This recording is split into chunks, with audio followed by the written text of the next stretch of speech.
حي على الفلاح.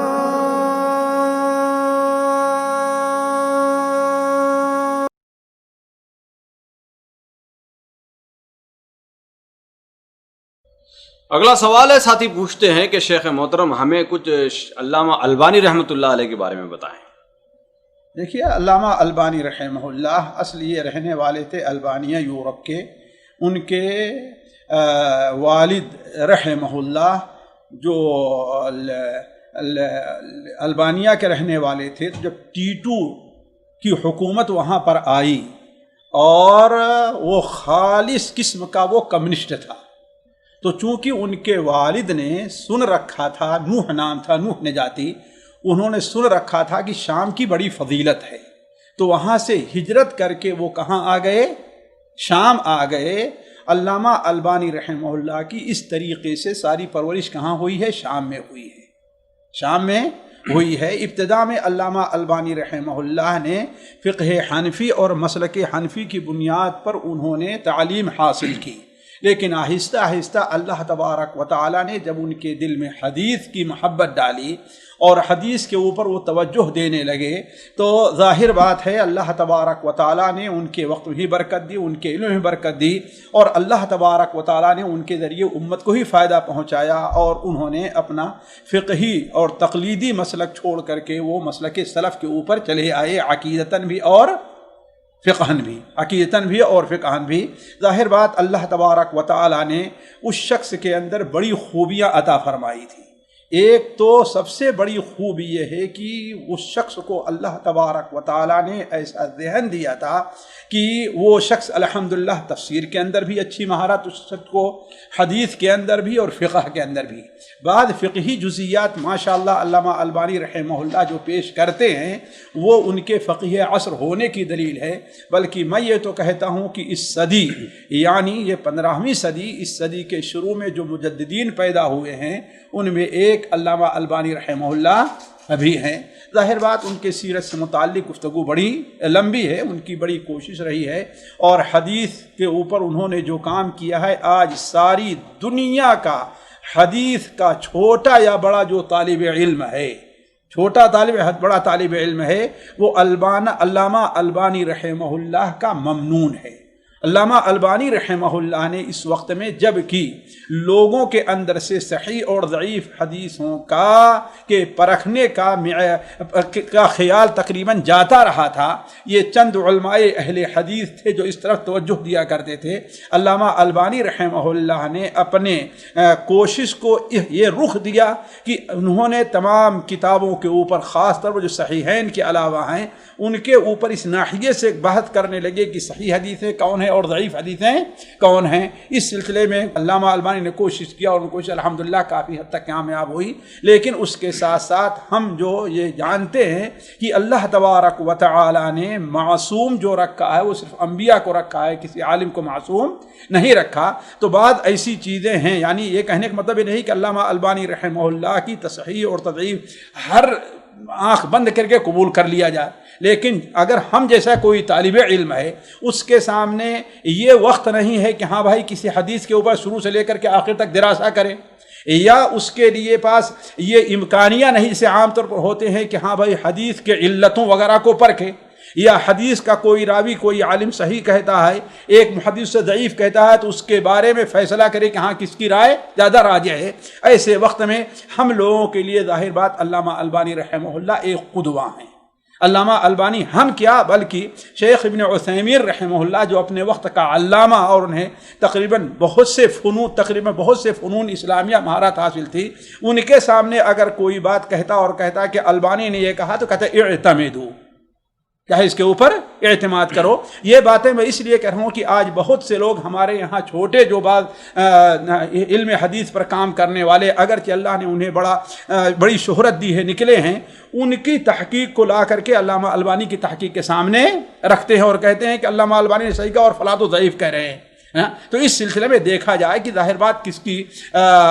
کس کا علم زیادہ ہے، کس کی خدمات زیادہ ہے، کس کی کوشش زیادہ ہے، کس کا مطالعہ زیادہ وسیع ہے، اس کے اوپر سے فیصلہ کیا جائے گا۔ تو ظاہر بات ہے ایسے وقت میں، اس وقت میں علامہ البانی کا مقابلہ کرنے والا کوئی دوسرا نہیں، جیسا کہ شیخ ابن باز دوسرے لوگوں نے کہا ہے۔ یہ کہا جا سکتا ہے ہوا عمدۃ فی علم الحدیث، ہوا عمدۃ فی علم الحدیث، علم حدیث کے اندر کیا ہیں وہ سمجھے کہ عمدہ قابل اعتماد ثقہ ہیں۔ بلکہ ابھی میں ایک مصری عالم کا ایک ان کی ایک کلپ سن رہا تھا، وہ بیان کر رہے تھے کہ ایک سال میں حج میں گیا ہوا تھا، مینا کے اندر تھا اور تھا شیخ ابن باز کی مجلس میں حاضر تھا۔ اتفاق ہے کہ اس مجلس کے اندر علم کے تینوں پہاڑ موجود تھے، شیخ ابن باز تھے، علامہ البانی تھے اور شیخ ابن عثیمین تھے، یہ تینوں تھے۔ تو کہا کہ ظاہر بات ہے کہ مجلس کس کے ہاتھ؟ شیخ ابن باز کے ہاتھ میں تھی، وہی سب تھے۔ کہا ان کے پاس سوالات پر سوالات آ رہے ہیں، اگر کوئی سوال فقہ سے متعلق ہوتا تو شیخ ابن عثیمین کے حوالے کر دیتے، اگر حدیث سے متعلق ہوتا تو علامہ البانی کے حوالے کرتے، اور اگر عقیدے سے متعلق خود جواب دیا کرتے تھے۔ اور جب نماز کا وقت آیا، ظاہر بات ہے وہ مجلس شیخ ابن باز کی ہے، نماز پڑھانے کے وہ حقدار ہیں، لیکن انہوں نے علامہ البانی رحمہ اللہ کا ہاتھ آگے پکڑا اور کہا کہ چلیے آپ امامت کیجیے، اور یہ کہا دیکھیے جہاں تک قرآن کا معاملہ ہے ہم تقریباً سارے کے سارے لوگ برابر ہیں، لیکن آپ کو حدیث کا اور فقہ حدیث کا علم آپ کو زیادہ ہے، لہذا آپ امامت کے زیادہ حقدار ہیں۔ بلکہ اہم نقطے کی بات ہے، یہ موضوع سے خارج بات ہے لیکن بات آ گئی تو ذکر کر دوں، شیخ ابن باز رحمہ اللہ سے علامہ البانی نے کہا کہ نماز مختصر پڑھاؤں جیسے آپ لوگ پڑھتے ہیں، یا کہ نماز نبوی پڑھاؤں آپ لوگوں، اللہ کے رسول نماز؟ تو شیخ ابن باز نے کہا کہ ہمیں یہ الفاظ تھے تعلمنا صلاۃ رسول اللہ صلی اللہ علیہ وسلم، آپ نماز پڑھائیے اور ہمیں اللہ کے رسول صلی اللہ علیہ وسلم نماز کا طریقہ سکھلائیے۔ گویا کہ یہ بہت بڑی شہادت ہے امام ابن باز رحمہ اللہ سے علامہ البانی رحمہ اللہ کی۔ تو ظاہر بات ہے کہ ہم جیسا آدمی علامہ البانی کے بارے میں کوئی گفتگو کرے یہ لائق و زیبا نہیں ہے۔ علامہ البانی ماشاءاللہ اپنے وقت کے امام اور اپنے وقت کے محدث، اپنے وقت کے مجدد ہیں، اللہ تعالیٰ ان کے اوپر رحم فرمائے، ان کی کوششوں قبول فرمائے، اور تمام مسلمانوں خصوصاً اہل حدیث کی طرف سے انہیں بہترین بدلہ عطا فرمائے۔ جی شیخ محترم، جیسے کہ یہاں پر ایک اور سوال پیدا ہوتا ہے شیخ البانی رحمۃ اللہ علیہ کو لے کر، بہت سارے لوگ بیجا اعتراض یہ کرتے ہیں کہ بالخصوص جماعت اہل حدیث پر یا اہل حدیث افراد پر، کہ یہ تو امام البانی کے جو ہے مخلدین ہیں، جو شیخ البانی کہتے ہیں وہ من وعن سر رقم تسلیم کر لیتے ہیں، نہ یمین و یسار کچھ نہیں دیکھتے ہیں۔ کہاں تک یہ اس کا 100% جھوٹ بات ہے، یہ 100% جھوٹ بات ہے۔ ہم نے پہلے بھی کہہ دیا تھا کہ ہم علامہ البانی رحمہ اللہ کے تقلید نہیں۔ اگر حدیث کی تصحیح اور تضعیف میں جس کے پاس پرکھنے کا امکانیہ نہیں ہے وہ علامہ البانی رحمہ اللہ کی رائے کو قبول کر لیا تو یہ تقلید سے نہیں کہتے ہیں، اسے تقلید نہیں کہتے، اسے اتباع گویا کہا جاتا ہے۔ اور یہ نیت رہتی ہے، یہ ایک چھوٹا طالب علم، میں ایک بات کہہ رہا ہوں، یہ نیت رہتی ہے کہ ہم تو اسے قبول کر لے رہے ہیں، بعد میں تحقیق سے یا کسی اور عالم کی تحقیق سے یہ بات واضح ہو گئی کہ حدیث ضعیف ہے تو ہم اس کو چھوڑ دیں گے، دوسرے کو قبول کر لیں گے۔ ہم کہاں ان کے مقلد ہوئے؟ یہ بات سراسر غلط ہے کہ علامہ البانی رحمہ اللہ کی تقلید کرتے ہیں۔ آج دیکھیے مثال کے طور پر علامہ البانی رحمہ اللہ اپنے اجتہاد سے اس نتیجے پر پہنچے ہیں، اس نتیجے پر پہنچے ہیں کہ ایک مست جو احناف کا مسئلہ ہے اس کے بعد داڑھی کو کاٹ دینا چاہیے، لیکن آپ دیکھتے ہیں اہل حدیث نے اس کو قبول کیا ہے؟ قبول کیا اہل حدیث نے؟ نہیں قبول کیا۔ علامہ البانی رحمہ اللہ کی رائے یہ ہے کہ امام کے پیچھے جہری نمازوں میں سورہ فاتحہ پڑھنا واجب نہیں ہے۔ ظاہر بات علماء اہل حدیث کے مسلک کے خلاف ہے، لیکن کسی اہل حدیث نے ان کی اس رائے کو قبول نہیں کیا، تو یہ بات 100% غلط ہے کہ ہم علامہ البانی رحمہ اللہ کی تقلید کرتے ہیں، نہیں۔ جی تو سوال یہاں پر یہ بھی پیدا ہوگا، جیسے آپ نے کہا کہ امام البانی رحمۃ اللہ علیہ کی ہم اتباع کرتے ہیں، تقلید نہیں کرتے ہیں، کہ جو بات ان کی ہے وہ مان لیتے ہیں، تو احناف بھی تو یہی کہتے ہیں کہ ہم امام ابو حنیفہ رحمۃ اللہ علیہ کی بات کو یہ کہاں صحیح نیت سے مان لیتے ہیں۔ تقلید کہتے ہیں، اور تقلید کا معنی یہ ہے کہ آنکھ بند کر کے پیچھے چلنا، حتیٰ کہ اگر امام کی بات حدیث رسول کے خلاف بھی ہوتی ہے تو حدیثوں کی تعویلات کے لیے زمین اور آسمان کے قلابے ملا دیتے ہیں اپنے امام کی بات نہیں چھوڑتے، بلکہ ان میں سے جو لوگ انصاف پسند ہیں،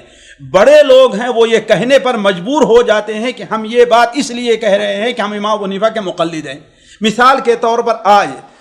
ترمذی، سنن ترمذی جو ہمارے یہاں دیوبند سے چھپی ہے، اس کے شروع کے اندر التقریر للترمذی کے نام سے شیخ الہند